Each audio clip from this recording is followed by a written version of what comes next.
Tu es malheureux. Comment tu peux laisser la femme de ta jeunesse? Comment tu peux abandonner celle qui s'est battue avec toi? Peut-être elle a ses défauts, toi aussi tu n'es pas parfait.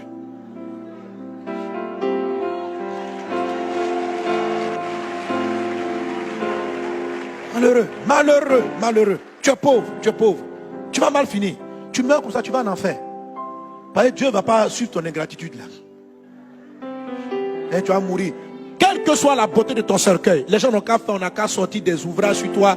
Il y a eu un grand directeur, il y a eu un grand ministre. Tout ça là, ça n'influence pas Dieu. Tu vas te récupérer. Il va dire, et la femme là? Et les enfants là? Tu t'es occupé d'eux? Non, j'étais occupé aux affaires de l'État. Affaires de l'État. Et puis tu passais toutes tes soirées avec cette femme là. Tu ne peux pas donner ta soirée à ta femme. Affaires de l'État, affaires de l'État. C'est avec ta maîtresse, tu prends pour voyager, pour aller en Europe. Tu laisses ta femme ici. La femme de ta souffrance. Et tu es en train de partir. Affaire d'État, affaire d'État. Tu ne veux pas partir avec ta femme. Tu ne veux pas la faire voyager aussi. Parce que vous tous dans votre groupe là, vous vous trouvez avec vos maîtresses. Tu as pris la femme qui a souffert avec toi, tu as construit une maison pour elle en France. Elle est là-bas, elle voyage tout le temps. Elle fait son commerce. Tu as acheté une petite voiture pour consoler ta femme. Avec une petite maison. Mais regarde ce que tu fais. Tu es malheureux. Tu es malheureux. Tu vas regretter. Ce que tu fais là, tu vas plus. Tu vas regretter. La vie n'est pas pressée. Aujourd'hui là, chante, danse, va en boîte de nuit, fais ce que tu veux. Tu vas regretter. Tu vas regretter. Tu vas regretter. Mes amis, ne soyez pas de ces quartiers. Tu as l'argent, tu viens, tu donnes l'argent, tu ne parles pas à ta femme, tu ne parles pas à tes enfants, tu n'as pas le temps. Toi, tu dis, vous voulez quoi? J'ai payé votre école, non? Vous voulez aller en vacances, je vous ai payé les vacances. Mon ami, tu ne parles pas avec ton enfant, tu n'es pas en train de l'éduquer. Dieu te regarde et dit, tu es un misérable. Tu es dans la haute galère. Tu es pauvre. Donc arrêtez de croire que l'argent est la fin de l'histoire. De la place que Dieu m'a donnée, mon ami, tu peux pas, tu peux pas imaginer ce que je vois. Trop de misère dans les maisons de riches, trop de pauvreté. Trop de pauvreté. Trop de femmes, tu les vois derrière leur grosse voiture, elles sont mariées, mais elles pleurent parce que leur mari est constamment en train de coucher avec toutes les filles, ses secrétaires, tout le monde. Elles sont profondément malades, elles sont pauvres. Le mari est pauvre, les gens sont pauvres. Quand Dieu dit je pourvoirai à tes besoins, ce n'est pas une affaire de te donner seulement un mari. C'est de te donner vraiment de pouvoir. Si ton mariage fait partie de tes ressources, Dieu va te donner quelque chose qui va te combler. Pas une source de problème émotionnel. Est-ce qu'on est ensemble? Alors quand je parle de renverser les autels, je ne parle pas simplement de renverser l'autel de la pauvreté financière. Je parle de renverser l'autel aussi de la pauvreté émotionnelle. Derrière Madian, il y avait aussi Amalek qui amène la pauvreté émotionnelle. Il faut renverser son autel. Alléluia. Gloire à Dieu. Donc s'il te plaît, quand Dieu va pouvoir tes besoins, ne t'attends pas simplement à ce que tu trouves du travail. Parce que trouver du travail, ça va te donner un salaire qui va te permettre de payer ton loyer. Ça va résoudre tes problèmes matériels. Mais si ta maison est malheureuse, ce n'est pas encore la provision de Dieu. Ce n'est pas terminé. S'il te plaît, renverse l'autel de la pauvreté émotionnelle. Ne laisse pas cette pauvreté-là continuer à habiter dans ta vie en disant moi je n'ai besoin de rien. Tu as besoin de quelque chose. Oui, j'ai vu des gens comme ça. C'est-à-dire ils étaient bien. Quand ils n'avaient pas beaucoup d'argent, ils étaient bien. Ils étaient à la maison, ils rentraient souvent. Il rentre tôt, il pense à sa femme, il parle bien. Et un matin, on vient lui dire, voilà, tu as eu tel poste.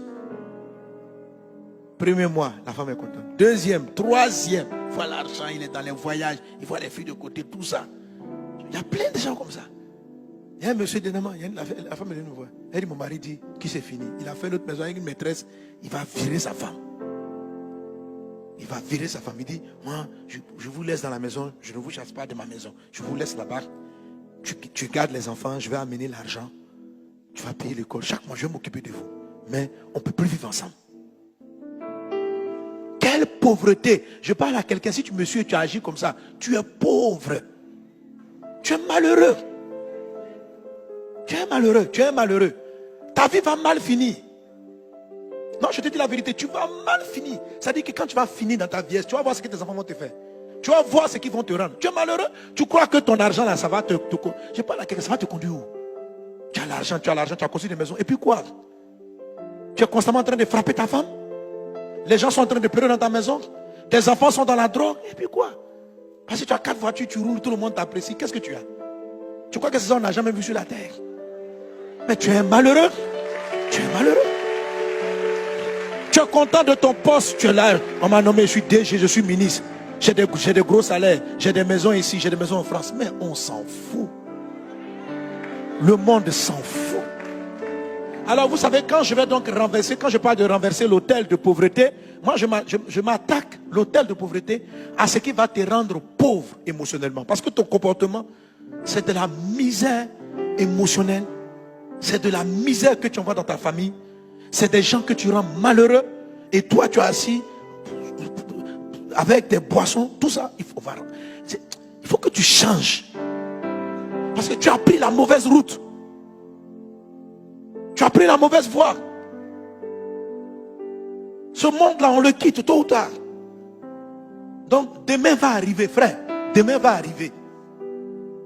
Donc, ne fais pas comme si demain ne va pas arriver. Demain va arriver. Même si tu meurs avec cette gloire apparente, tu rendras compte à ton Créateur. Tu vas t'asseoir à l'église, tu dis, toi tu es un croyant. Tu crois en Dieu comment? Tu crois en Dieu. Comment tu crois en Dieu? Comment tu crois en Dieu puis tu fais souffrir les gens? Comment tu crois en Dieu puis quand on te parle, tu es orgueilleux? Toi tu as toujours raison. Tu ne vois pas le mal que tu fais dans ta famille. Tu dis tu crois en Dieu. Tu crois en Dieu comment? Tu es dans les programmes chrétiens, tu es dans les mosquées, tu es dans les trucs. Tu crois en Dieu comment?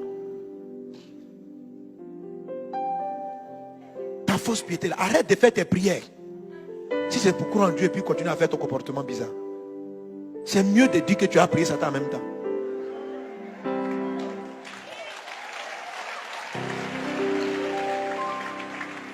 Quelqu'un donne un bon amen.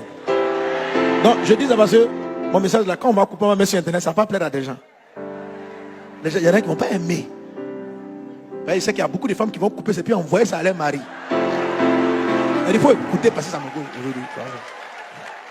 Et ils ne vont pas m'aimer. Ouais. Il y a beaucoup de maris qui ne m'aiment pas. Mais moi je vous aime. Jésus vous aime. L'amour dit la vérité. Que Dieu te ramène sur le chemin.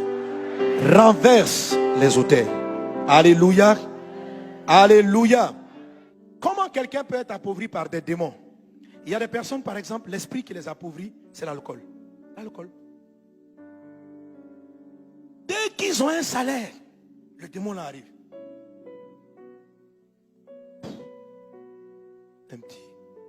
Juste un petit coup. Le temps qu'ils comprennent, le monsieur il a 400 000 francs. Mais le même jour où il a eu son salaire, 150 000 francs sont partis en alcool. Il est conscient que ça détruit sa vie. Il est conscient que ça ne lui permet pas de mettre les enfants à l'école. Mais il est comme dans une prison. Le désir d'aller boire, d'aller être avec des amis. Et puis, c'était ce démon-là. Il est d'une générosité extraordinaire. Quand les gens arrivent comme ça, le gars n'a pas l'argent. Hein, puis il est là, j'offre. Il offre la tournée. Il offre les tournées. Sa femme, la maison, il n'a pas encore payé le loyer. Donc, au baki, au bar, on l'appelle le vrai gars. Vous pensez qu'un tel homme n'est pas conscient que sa vie a un problème? Si, mais il ne fait pas exprès. Il y a comme un hôtel, il est dans une prison. Et il y a des démons qui l'amènent vers l'alcoolisme, vers des démons pour dilapider les ressources que Dieu lui a données. Et il y a des démons qui vont attirer les gens vers le sexe. Le sexe est un puissant moyen de Satan pour appauvrir certaines personnes. Le péché du sexe. Je connais même des gens qui sont pasteurs. Oui. C'est-à-dire ils sont dans la prison. Et Dieu m'a fait comprendre ça. Il m'a dit, tu vois, prie pour ton frère. Il faut qu'il sorte de la prison. C'est une prison sexuelle. Et la prison sexuelle va à l'art de voler votre argent, mais surtout voler la vigueur intérieure, la force intérieure. C'est une prison. Que Dieu t'en fasse sortir dans le nom de Jésus. Que Dieu t'en fasse sortir dans le nom de Jésus. Que Dieu te délivre de toute prison satanique dans le nom de Jésus. Tu sors de ces prisons sataniques-là au nom de Jésus. Il y a certains, l'autel va plutôt appeler des démons de problèmes. Tout à l'heure, je parlais de ceux qui, dès qu'ils ont une entrée financière, plein de difficultés arrivent. Des accidents, des dépenses. Les dépenses arrivent en même temps. C'est comme si, quand ils n'ont pas l'argent, les dépenses ne sont pas là. Vous voyez, ça c'est vraiment Madian. On dit, dès qu'ils avaient un peu de récolte, Madian arrivait. L'autel l'appelle au moment où il faut. Et il y a comme l'autel qui est là, qui appelle le problème au moment où tu es un peu. Dès que tu es un peu d'entrée, grand-mère, grand-père, ton frère, ta soeur, ton ami. Et tu te retrouves à faire des trucs. Des frères, 1 million, 500 000, 2 millions, 2 millions. Et avec ça, il veut construire une maison, il n'arrive pas à la finir. Parce qu'entre finir sa maison et puis répondre à l'urgence de sa maman qui est dans l'hôpital, qu'est-ce faut-il faire? Et c'est comme ça, chaque fois. Et après 1 an, 2 ans, 3 ans, la personne regarde sa vie, elle n'a pas bâti grand-chose. Elle n'a pas bâti grand-chose. Madian passe chaque fois qu'il y a une ressource. Mais je viens dans le nom de Jésus. L'autel qui appelle ces problèmes-là doit se taire pour toujours. Au nom de Jésus de Nazareth, tu vas avancer. Le voleur doit se taire. Au nom de Jésus. Au nom de Jésus. Donc les autels démoniaques appellent des problèmes. Ils appellent soit du péché qui t'approvisionne, ou ils appellent des problèmes. Ils appellent des problèmes qui arrivent en même temps qu'arrive l'approvisionnement, le travail, le salaire, la promotion. Donc en même temps qu'ils ont des promotions, en même temps ils ont des poches de perte. Que Dieu t'en délivre au nom de Jésus. Que Dieu t'en délivre au nom de Jésus. C'est la justice de Dieu qui fait que tu ne manques de rien. Amen. C'est pas parce que tu es un évangéliste qui est assis et puis tu parles, croyez au Seigneur Jésus et vous serez sauvés, que Dieu commence à pouvoir tes besoins. Non. Tu as cherché le royaume, mais tu n'as pas cherché sa justice. Jésus dit, cherchez premièrement le royaume et la justice de Dieu, et le reste vous sera donné par-dessus tout. David dit, je n'ai jamais vu le juste abandonné et sa postérité mendiant son pain. Donc quand quelqu'un rentre dans la justice de Dieu, Dieu prend soin de cette personne. Et c'est ce dont il parle. Il dit, quand Dieu t'appelle, il doit aussi te justifier. Ce qu'il a appelé, il les a justifiés. C'est-à-dire, il te fait passer par l'étape où maintenant il pourra pourvoir à tes besoins. Tu ne manqueras de rien et tu vas réaliser ce pourquoi tu étais appelé. Que la justification du Seigneur soit ton partage au nom de Jésus. Au nom de Jésus. Alléluia.